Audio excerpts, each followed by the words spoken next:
हे दोस्तों, welcome back to my YouTube channel capital flow. तो first of all thank you so much for this supporting. आप लोग के support की वजह से मेरा 500 सब्सक्राइबर कंप्लीट हो गया है। तो एक वीडियो लेकर आए हैं जिसमें हम सिंपल प्राइस एक्शन के बारे में बात करने वाले हैं।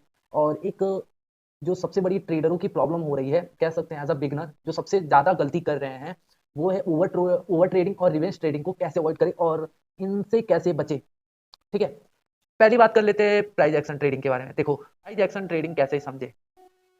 प्राइस एक्शन ट्रेडिंग का सिंपल एक रूल होता है, मैं आप लोग को बता दूं कि मार्केट जिस डायरेक्शन में मूव कर रहा है ना, उसी के डायरेक्शन में आप भी हो जाओ। बिकॉज ये किसी को नहीं पता है कि कल मार्केट में क्या होगा, बुलिश होगा, बियरिश होगा या कंसोलिडेट करेगा, ये किसी को नहीं पता होता है। और मार्केट को कोई प्रेडिक्ट भी नहीं कर सकता है। हाँ, थोड़ा लोग अपना अंदाज लगा लेते हैं कि मार्केट ऐसे वर्क करेगा, इधर होगा, मूवमेंट आएगा, जो भी होगा, बट परमानेंटली इसका कोई किसी के पास सोल्यूशन नहीं है कि मार्केट में क्या हो सकता है। मैं देखो निफ्टी आपको बनाओ टाइम फ्रेम पे ले जाके समझाना चाहता हूँ कि अभी आपको क्या करना है, निफ्टी में कौन सा मूवमेंट रखना है, क्या कर सकते हैं। देखो यार, एक चीज सिंपल बता दूं, पहली बात एक चीज याद रखो, मार्केट बियर हो रहा है ये तो कंफर्म है। ये तो आप मेरे से लिख के भी दिखवा लो ना, तो मैं प्रिडिक्ट नहीं कर रहा हूँ, बट मैं मार्केट को देखते हुए आपको बता रहा हूँ कि मार्केट अब बियर जा रहा है। Because bank Nifty already down चल रहा है, कोई मूवमेंट नहीं है। निफ्टी में भी वही हाल हो रहा है कि अब निफ्टी बहुत ज्यादा मूव नहीं कर रहा है। हाँ, एक सिग्नल दे रहा है कि वो अब बियर हो रहा है। निफ्टी में क्या आपको ध्यान रखना है, मेन चीज वो है ये वाला एरिया। इस एरिया को मैंने जानबूझ के रखा हुआ है बिकॉज 15th ऑफ फेब से इस एरिया में सपोर्ट लेके निफ्टी अपसाइड मूव कर जा रहा है। ओके, तो अभी भी निफ्टी वही काम कर रहा है, यहाँ पे निफ्टी सपोर्ट लिया है। ठीक है, तो क्या ये सपोर्ट सस्टेन कर पाएगा, यहाँ से सपोर्ट लेकर क्या निफ्टी फिर से ऊपर जाएगा, अभी ऐसा कुछ भी कह नहीं सकते हैं। सेकंड चीज बात करें, अगर निफ्टी यहाँ से सपोर्ट लेके, फॉर एग्जाम्पल यहाँ से सपोर्ट लेके अपसाइड मूव करता है तो अच्छी बात है, आपका ऐसे यहाँ होगा और आप अपना एक टारगेट, ये लंबा टारगेट है तो लंबा बुक करेंगे अपन, ये वाला दूसरा टारगेट रख के बुक कर। बट एज अ मेरी मानो तो अभी नहीं करना है, अभी अपने को बुलिश होना ही नहीं है मार्केट में। अभी तो मार्केट जैसे मूव कर रहा है उसी हिसाब से हम भी मूव करेंगे। तो अगर निफ्टी यहाँ कहीं बियरिश कैंडल देता है और एक रीटेस्ट देता है, ठीक है, बियरिश कैंडल के साथ साथ एक रीटेस्ट आता है, और थोड़ा सा अगर यहाँ कहीं मेरे को मिलता है ना ट्रेड, मैं यहाँ पे अपना एसएल सेट करके सीधा ये वाला टारगेट लूंगा, 21,500 तक का सीधा टारगेट लूंगा। उसमें मैं ना कुछ भी नहीं बेवकूफियां करने वाला हूँ, और मैं निफ्टी में फिर डाउन हो जाऊंगा, फिर मैं बुलिश नहीं रहूंगा कुछ टाइम तक, तो बिल्कुल भी नहीं रहूंगा। बिकॉज निफ्टी अब अपना सिग्नल दे रहा है कि वो बियर होने वाला है। तो एक रिक्वेस्ट है सभी लोग से, जो अपसाइड का पोजीशन ले रखे हैं ना, प्लीज उसको कट कर दो, कम कर दो। अगर आप कट नहीं करना चाहते, आपको बिलीव है कि मार्केट अपसाइड मूव करेगा, देन बहुत अच्छी बात है, बिलीव होना चाहिए। But I think my thought, over confidence मत रखना कि मार्केट बुलिश ही जाएगा। ठीक है, यहाँ पे सपोर्ट ले लिया, अच्छी बात है, बट ये सपोर्ट टूट भी सकता है, क्योंकि कंटिन्यूसली इस सपोर्ट पे मार्केट अपना टेस्ट कर रहा है और देख रहा है। एक क्या होता है ना, और सबसे बड़ी बात कि मार्केट इस टाइम ऑल टाइम हाई पे है। तो अगर इस सपोर्ट को ब्रेक करता है ना, उसके बाद मार्केट डाउन जाएगा। बिकॉज जो पॉइंट सपोर्ट होता है वही पॉइंट रेजिस्टेंस भी होता है। तो जब मार्केट इसको ब्रेक करेगा ना, तो ये आपका फिर से बन जाएगा रेजिस्टेंस पॉइंट।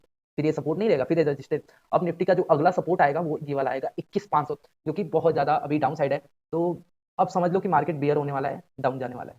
ठीक है, ये निफ्टी के बारे में था। अगर निफ्टी इसको ब्रेक करता है तो समझ लो मार्केट क्रैश कर चुका है, मार्केट डाउन साइड है, और यहीं पे आपको अपना एक एसएल यहाँ कहीं सेट करके आपको अपना ये टारगेट रखना है। ठीक है, सेकंड टॉपिक था ओवर ट्रेडिंग, कैसे बचे, अवॉइड कैसे करें। देखो मार्केट में ना, हम जो सोच के आते हैं अगर वो हमारा वैसा नहीं होता है, तो हमारे दिमाग में ओवर ट्रेडिंग, रिवेंस ट्रेडिंग का ख्याल आ जाता है। पहला स्टार्टिंग कैसे होता है, रिवेंस ट्रेडिंग से होता है। अपन को 1,000 प्रॉफिट हो गया, तो हमने सोच के आया था कि मेरे को आज 2500 तक का प्रॉफिट लेके जाना है, बट मेरा प्रॉफिट ही 1,000 रुपये हुआ। तो हम सेकंड ट्रेड ट्राई करते हैं कि हाँ सेकंड ट्रेड ट्राई करेंगे, उसमें हमारा 1500 या 1,000 रुपये भी प्रॉफिट हुआ तो हम लेके निकल जाएंगे। जो कि अच्छी बात भी है, करना चाहिए, क्योंकि हमने जो टारगेट सेट करके आया अगर वो नहीं मिलता है तो हमें टारगेट सेट करना चाहिए। अगर हमारे पास टाइम है, मार्केट मूव कर रहा है, तो जरूर हमें ये चीज फॉलो करनी चाहिए। बट अगर मार्केट मूव ही नहीं कर रहा है, फिर भी आप उसमें बैठे पड़े हो कि नहीं मेरे को चाहिए टारगेट, चाहिए टारगेट चाहिए, तो उस टाइम पे तो ऐसा। ओवर ट्रेडिंग का स्टार्टिंग पॉइंट रहता है रिवेंस ट्रेडिंग। ठीक है, पहला रिवेंस ट्रेडिंग, उसके बाद कंटिन्यूसली आप जब ट्रेड करते जाते हो तो आपसे ओवर ट्रेडिंग होता है। मैं आपको बताऊं, वो ट्रेड करता है ऐसे किसी समय पे।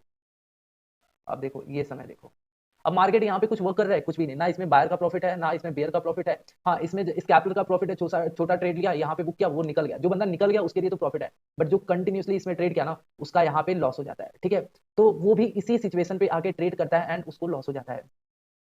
अब जो उसका कैपिटल था 7,000, अब हो गया है वो 5,000 पे।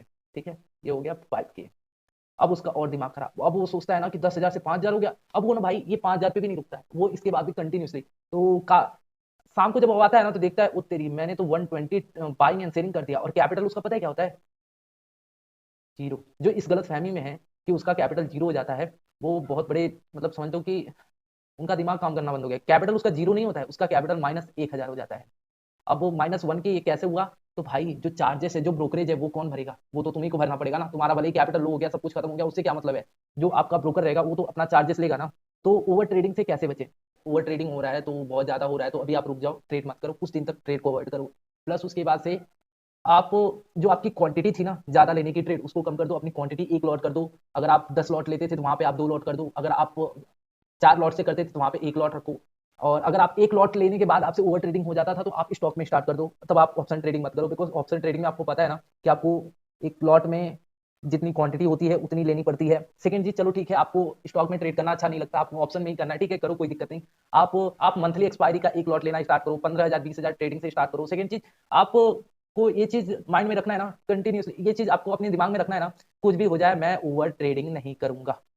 ओटी, ओवर ट्रेडिंग बिल्कुल भी नहीं करूंगा। कुछ भी हो जाए मैं ओवर ट्रेडिंग या फिर आरटी रिवेंस ट्रेडिंग, ये दो चीज तो मैं कंटिन्यूसली नहीं करने वाला। देखो, अगर आपका एसएल हिट हो जा रहा है 2 बारी, आप निकल जाओ मार्केट से। लोग बोलते हैं एक बार एसएल बहुत होता है, बट मैं बोलता हूँ आप 2 बार लो एसएल, कोई दिक्कत नहीं है। बट अगर आपने सेट करके आपको 1,000 रुपए तक का लॉस चाहिए, 1,000 आपने सेट किया कि मैं 1,000 तक का लॉस लूंगा, आपका रिस्क 1,000 का रहेगा, तो अगर आप दो स्टॉप लॉस रख रहे हैं दिन का, तो इस रिस्क को 500-500 रुपए कर दो, ठीक है, 500 रुपए माइनस कर दो, तो ये आपका 1,000 रुपए, मतलब दिन के 2 ट्रेड आप आराम से कर सकते हो, कोई दिक्कत नहीं है, आप रख सकते हो।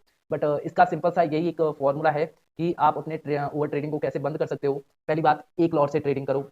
और जो 10 लॉट ले रहे थे वो 1 लॉट से ट्रेड करो। जो एक ही लॉट से ट्रेड ले रहे थे वो मंथली लॉट बाय करो और उसको बाय सेल करो। क्योंकि जो मंथली लॉट होता है ना वो थोड़ा सा कॉस्टली पड़ता है, महंगा आता है, तो आप वहां उसको लेकर एक अपना पोजीशन सेट करके कर सकते हो। इसको आप 20 दिनों तक फॉलो करो, ठीक है, 20 दिनों तक फॉलो करो या फिर 30 डेज तक फॉलो करो। 30 डेज 20 डेज इट मीन कि जो आपका ट्रेडिंग डे होगा वही काउंट होगा। ऐसा नहीं कि आज 1 मार्च है तो 31 मार्च को आपका 30 दिन पूरा हो जाएगा, तो 30 ऐसा कुछ भी नहीं है। आपको हर एक ट्रेडिंग डे को काउंट करना पड़ेगा, ठीक है। एक महीने में 22 ट्रेडिंग डे होते हैं और सेकेंड मंथ में भी वही लमसम 22 डेज होता है, बट उसमें जो छुट्टियां आती है उसको भी आपको इंक्लूड करना पड़ता है। तो इन सब चीजों को करके आप अपना एक ओवर ट्रेडिंग से आप बच सकते हो। मैं खुद ही इसी चीज को फॉलो करके बचा था। तो वीडियो अच्छा लगेगा तो वीडियो को लाइक करना, चैनल को सब्सक्राइब करना, and thank you so much 500 subscriber complete करने के लिए। So thank you so much.